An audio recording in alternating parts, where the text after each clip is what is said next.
Hey, so I want to talk to you about your current marketing mindset. Perry here from Missing Link Social Media, and yeah, we've got about 27, 28 clients, and my team and I are working through them all through this turbulent time.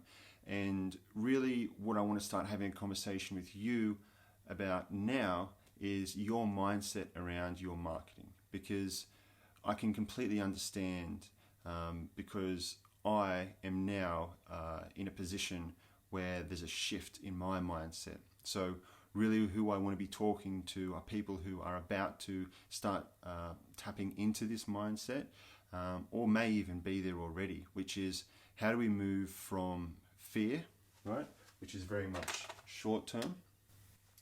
So if we think about, now, and then we think about, short term, and then we think about long term.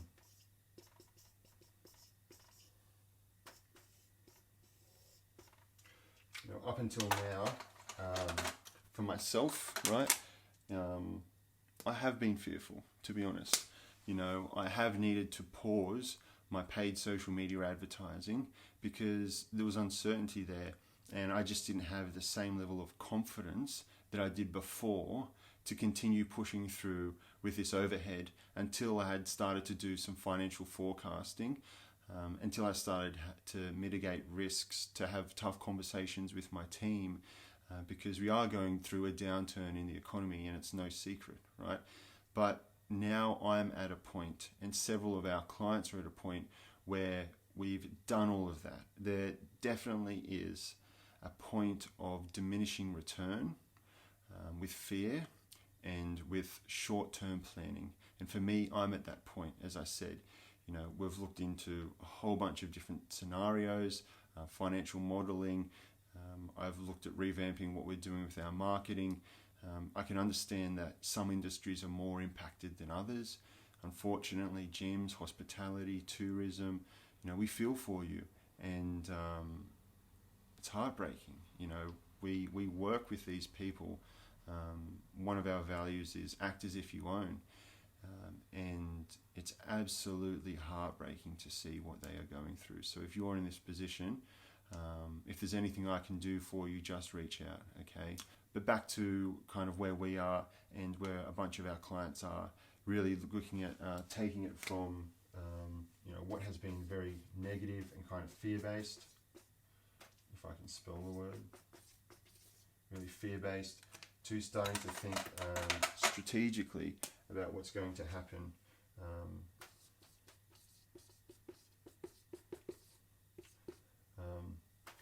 What are you looking at in terms of a strategy? How can you start to be proactive around your marketing? Okay, so this only gets you so far. And for myself, we've put in the due diligence, we've done all the planning. I'm ready to switch on my marketing machine again, and I'm ready to come at it with some new, fresh ideas. Hence this video, right? I'm practicing what I'm preaching. So I really want to take people through the journey that I'm in at the moment with my own marketing and what we're doing with our clients to assure that they're not forgotten, in this period and beyond. And so I'm going to take a couple of steps back, and I'm going to talk about marketing in general, because everyone that comes to work with us, we screen them. We screen them to make sure that social media marketing is the next best step for them, because we need to look at a couple of things, right? One is what marketing assets do they have and or do they need in terms of strategy, in terms of creative assets. Do they have video? Do they have photography? Do they have a website that's going to convert traffic if we send people there? Because if we kick off paid advertising with social media and we're sending people, first of all, to stock images of two business people shaking hands holding briefcases, that doesn't speak to today's market. We're already losing the battle. And then we try to send them to a website that's not going to convert. It just talks off facts. It has no emotive language. It's not speaking to the benefits and the outcomes of what you do. It's not positioning you differently to people. All of these things are really crucial. So we need to take a couple of steps back before we can just launch some social media ads. That's something that we've definitely learned over the last 7 years. of doing this, and I've invested a lot of my time in research and development around digital marketing so that I have the ability to help people navigate through what's going to get them the best return for their time and their budget, right? So if you are at this point where you really want to revamp your marketing off the back of this economic downturn, off the back of all this fear, and you really want to take ownership and be the one that stands up in your industry and really leads your industry, come on this journey with me, okay? So we're going to start with digital marketing in general. Okay, so business growth is what we're aiming for.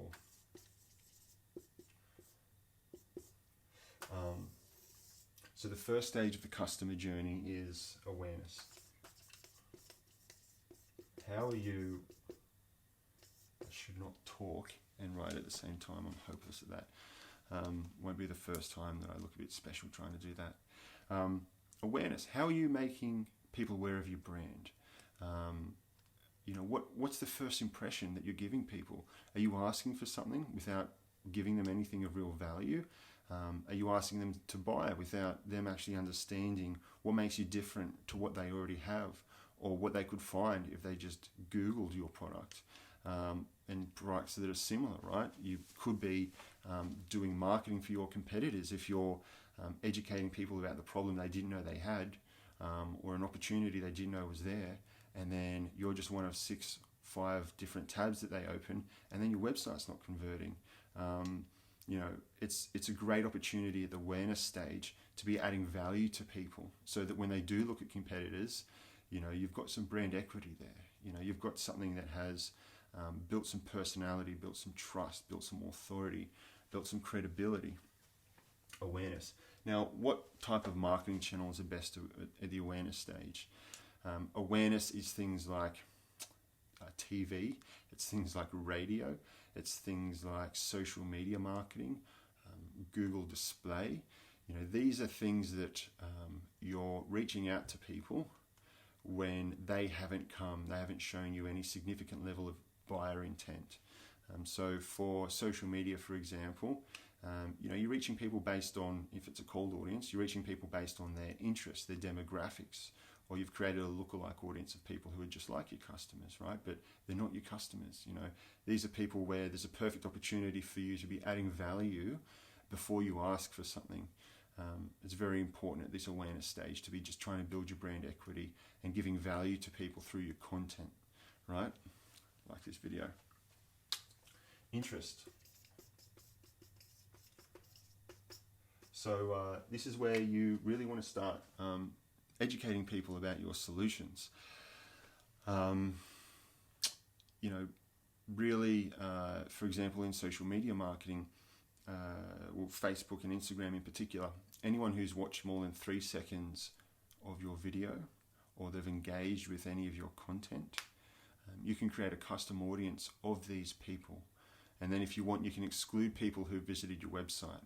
So that this is an audience who has been exposed to your content, and if you've been doing the right thing, you've been adding value, and you're excluding people who haven't visited your website, right? So it's a great opportunity to leverage the brand equity that you've been building, try to send them to your website so that they can learn more about the solutions that you're providing or the products that you're providing. It's also a great opportunity, again, if we're talking social media marketing, to try to give them something of high perceived value in exchange for their contact details. A lead magnet, an ebook, a guide, something that's worth them giving their contact details, and then you can do all kinds of cool stuff off the back of that with email nurturing and automation and things like that. But the idea here is that you've added value at the interest stage, and then you're trying to get them to show the next level of buyer intent by visiting your website. After this has happened, purchase.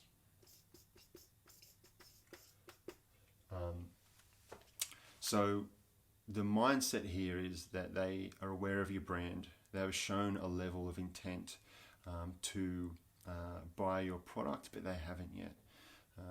This is where website remarketing becomes really important.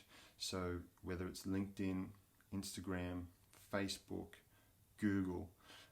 They give you a piece of code that you put in your website so that when people visit your website, they get a little tracking cookie put in there. And then when they go back to the platform, they're put into an audience that accumulates over time, right? So you're accumulating an audience of people who have visited your website. Again, if we're talking social media marketing, you can do amazing things here. Like you can serve people the products back to them that they've viewed or added to their cart but haven't purchased. This is called dynamic product ads. This is always, hands down, the most profitable audience. The problem is you can't just smash that audience because you need to have built brand awareness, added value. They need to understand your product. They need to see the value in your product or your service, and they need to have shown a level of interest. I'm talking about website remarketing. You can't retarget people with ads that haven't visited your website, right? If you're running a website retargeting audience, they have to visit your website.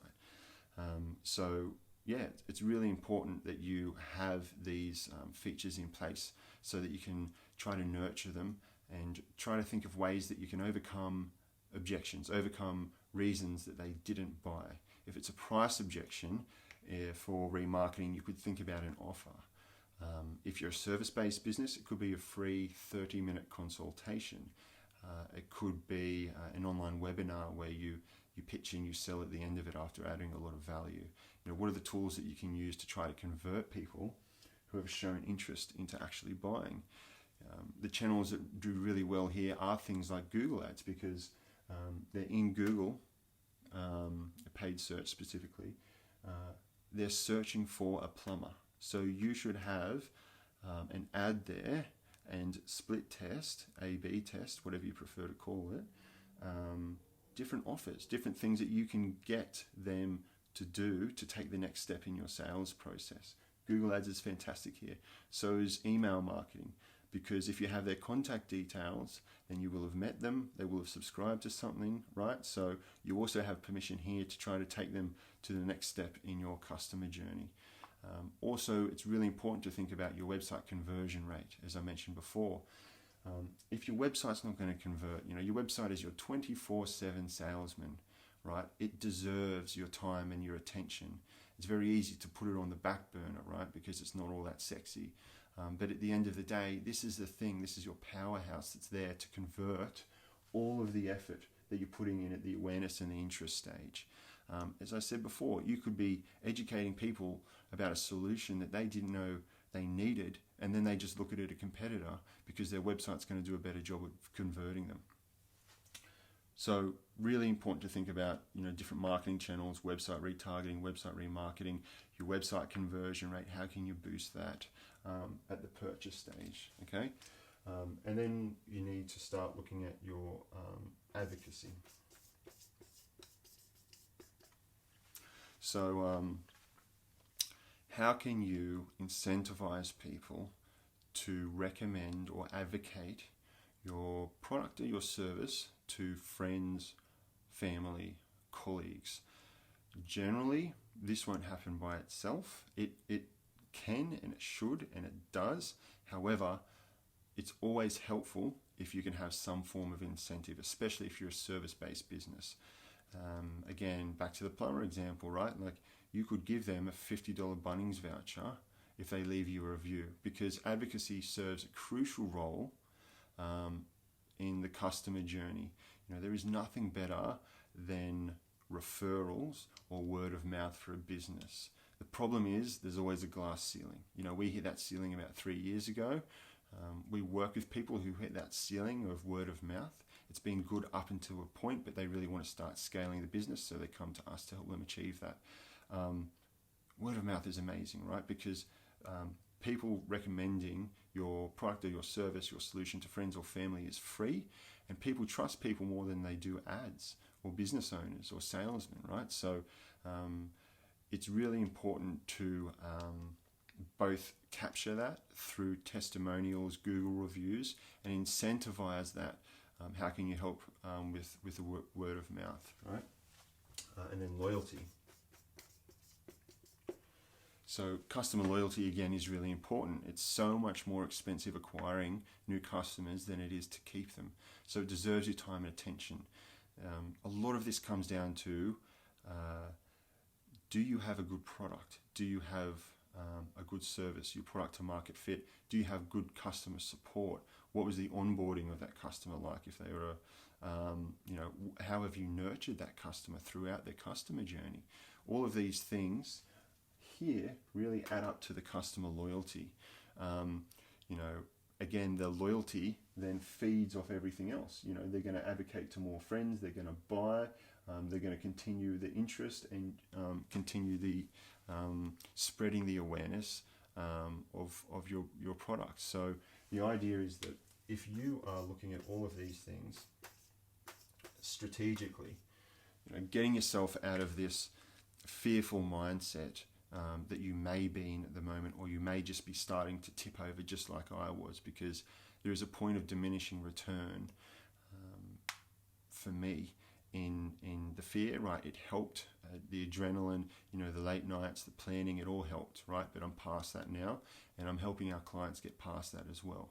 So if you're someone who is in a position where you want to start thinking strategically about the next stage of your marketing, you can go to our website and then click on free services, and then either one of two options. There's a free digital marketing session, which is where I can tailor this specifically for your business, and we can talk through your marketing assets. We can talk about what time you have, what budget you have, what resources do you have, and how can we look at like a 6 to 12 month plan for you, whether you work with us or not.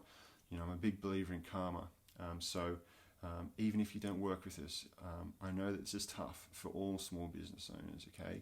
So I'm happy to help. I'm here to help. So take up those free options. I'm really looking forward to any questions or comments you have off the back of this. I'm available. So just reach out to me if there's anything that might be triggered off the back of this, whether you want to bounce ideas off us or, ask more questions about how we can help you. I'm here to support you. So just get in touch.